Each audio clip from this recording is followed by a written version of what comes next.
When preachers like me talk about love from the pulpit or in settings like this one, we tend to speak in lofty, ethereal terms. If we give concrete examples at all, they tend to be pretty tame, even lame. In his writings, especially 1 Corinthians, Paul also frequently talks about love the way a modern-day preacher does. In 1 Corinthians 13, for example, that great chapter on love, Paul writes in the same vein as we preachers. Lofty, ethereal, no concrete example. But in today's reading, Paul unwittingly gives us a great illustration of what Christian love looks like in the nitty-gritty of everyday life. And it concerns a topic that's rather uncomfortable for us: slavery. Hello, I'm Stuart Baskin, pastor of First Presbyterian Church of Tyler, Texas, and this is your daily devotional for Saturday, October 23rd, 2021.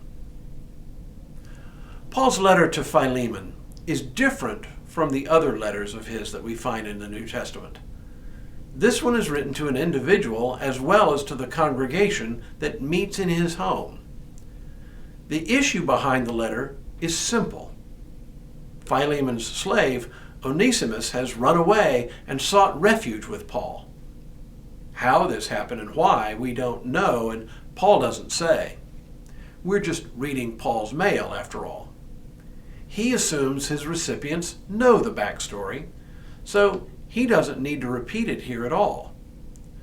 But one can imagine that Onesimus had met Paul when Paul had visited Colossae, and after Paul left, perhaps Onesimus ran away from Philemon and joined Paul. This would certainly have put Paul in a tough spot, though. On the one hand, Onesimus had come to Paul seeking refuge, asylum. On the other hand, slavery was simply part of the landscape of the time, and keeping Onesimus in his entourage might well have undermined Paul's missionary efforts among the Colossians. Now, before we look at how Paul resolves the issue, I need to address two things here. First, the elephant in the room: slavery. This is in no way a biblical mandate for slavery, as some of our forebears assumed it was. Slavery was simply an accepted part of the world at the time. Reading Paul's letters does not mean we have to endorse slavery itself, which leads to the second, deeper issue, and one that I've addressed with respect to the role of women in the church. Paul writes from within a social milieu that was very different from ours. Paul is not commanding us to return to a first century social or economic structure. It is just the canvas on which he paints his pictures of Christian life. We can and should absolutely divine Paul's assumptions about how the world works from his broader theology. And that's what we have to do with this particular letter. So listen to what Paul has to say to Philemon and to the members of his house church about Onesimus. Paul is sending Onesimus back to Philemon, which might offend our modern-day sensibilities, but it is what Paul says in sending Onesimus back that makes this letter such a valuable treasure. He says, "For this reason, though I am bold enough in Christ to command you to do your duty, yet I would rather appeal to you on the basis of love. And I, Paul, do this as an old man, and now also as a prisoner of Jesus Christ. I'm appealing to you for my child Onesimus, whose father I have become during my imprisonment. Formerly he was useless to you, but now he is indeed useful both to you and to me. I am sending him, that is my own heart, back to you. I wanted to keep him with me so that he might be of service to me in your place during my imprisonment for the gospel, but I preferred to do nothing without your consent, in order that your good deed might be voluntary and not something forced.